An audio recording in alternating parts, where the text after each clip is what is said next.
Abram passed through the land. Abram and his whole tribe, family. He got to know the land, walking, marching. Some might think 30, 40 kilometers per day. I think it was much less. And maybe they remained at some places for longer periods of time. Just remember, they had a lot of cattle, a lot of flocks, whatever, sheep, goats, camels, and they always had to find water in this dry land. So it might have taken a lot of time until they came to the place Shechem, to the oak of Moreh, to Elon Moreh. We're actually very much in the area here. We have around us oak trees. They stand here until today. And just across the hill from where I'm standing, there is a modern Israeli settlement that is called Elon Moreh. The Canaanites were at that time in the land. Actually, if you come here and if you look around, you see a lot of non-Jewish, non-Israeli, Palestinian, they call them today, settlements or towns and little cities. In the next chapter, in Genesis 13, verse 7, it says that at that time the Canaanites and the Perizzites were dwelling in the land. This actually is something that goes throughout the whole of the Bible, that there were always non-Jewish people here living in this land. It is a Zionist myth that this land was empty, waiting for a people without a land. I just want to quote to you what Moses got as a report from the, however you call them, spies, tourists, journalists. He sent out 12 people. It says there, however, the people who dwell in the land are strong and the cities are fortified and very large. And besides, we saw that the descendants of Anak there, Amalek dwells in the land of the Negev, in the southern part.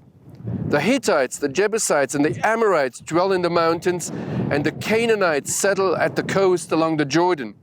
You have a description of the whole land of Canaan, the whole land of Israel, and there were different nations, different peoples groups here. The same was the case when Nehemiah and Ezra returned to the land. It talks about the Canaanite, the Hittite, the Amorite, the Perizzite, the Jebusite, and the Girgashite. And it was always the same throughout history until modern times. If I could take you now and go down into these towns and we would take away modern political propaganda and ask the people, whom we call today Palestinians, who are you? Where's your families from?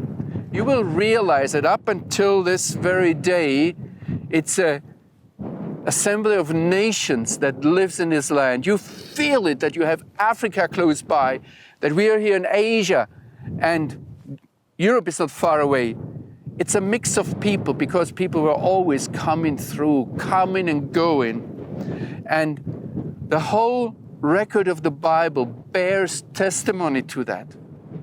And it is a very important issue, a very important topic we have to heed to if we want to understand the biblical language, if we want to understand the message of the Bible, that this land was never meant to be, let me use this terrible term, ethnically cleansed, that there's just one people, one nation living here, one language. There were always a multitude of languages spoken here.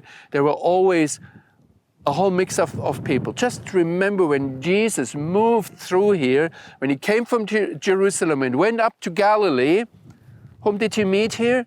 The Samaritans. They actually themselves, according to the Bible, were a mix of people.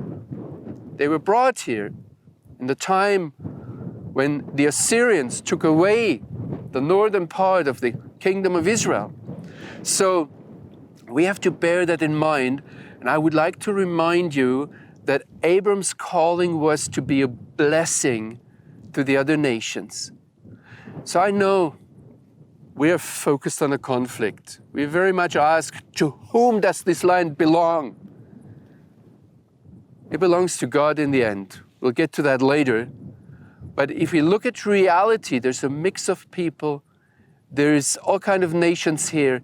And in this situation, God calls Abram and say, go to this land, get to know it. And it's not just the animals, not just the plants, not just the different climate zones you have here, but it's also the nations of the land that Abram had to get to know.